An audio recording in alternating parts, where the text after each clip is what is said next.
My name's Leonard Munson. I'm a parent in the District 220. I've been since 2005. Principal Kirk left. Unfortunately, he's raised two of my children through Roslyn Road.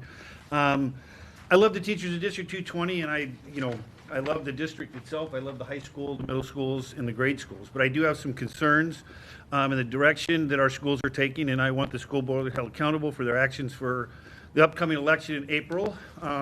Our school is 86% taxpayer funded, which tonight is very important with the levy that's on the docket.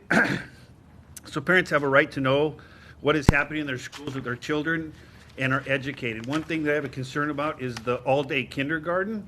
I know that most schools have half-day, and if you want full day, you have to pay $37.70 to get into your kid into full day. I know that we had to go to outside organizations with my son, who's a sophomore now. We had to send him to other locations for full day kindergarten because we wanted him. I think it's a foundational principle for education, starts in kindergarten.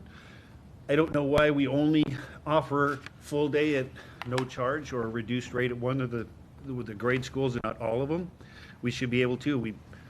86% of the budget is paid by taxpayers, so everybody should have the right to have their kid go to kindergarten. If it's sent or if it's looked at as child care or daycare, then we probably shouldn't have kindergarten at all. I think it's a foundational area where kids start education and should have a right. We've seen a decline in math, reading, and the core curriculums in this district over the past several years. We see lots of panel discussions about how to give students more autonomy, blended learning, removing students from the classroom. We saw during the pandemic that our children were removed from the classroom, spending more time on their iPads, and got behind. We lost social emotional learning for all of our children. My son lost 2 years from 8th grade to being a sophomore in the classroom, and it significantly impacted his ability to educate himself.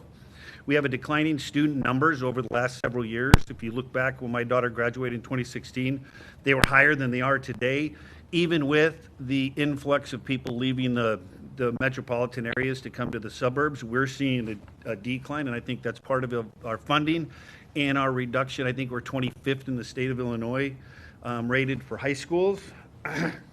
And parents' rights don't end when they drop their kids off at school.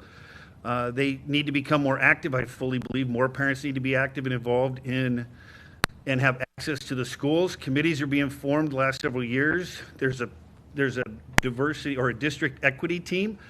I'm not really sure what the diversity equity team does or the agenda, the ideology, or the amount of effort that is being put into these at our schools. Our tax dollars pay for the schools on a day-to-day basis, and we don't have access to these committees. I know there was a parent that... Am I done? Yeah. Wow. Thank you. Thank you so much. Sure. I'll bring my next after the next one. All right.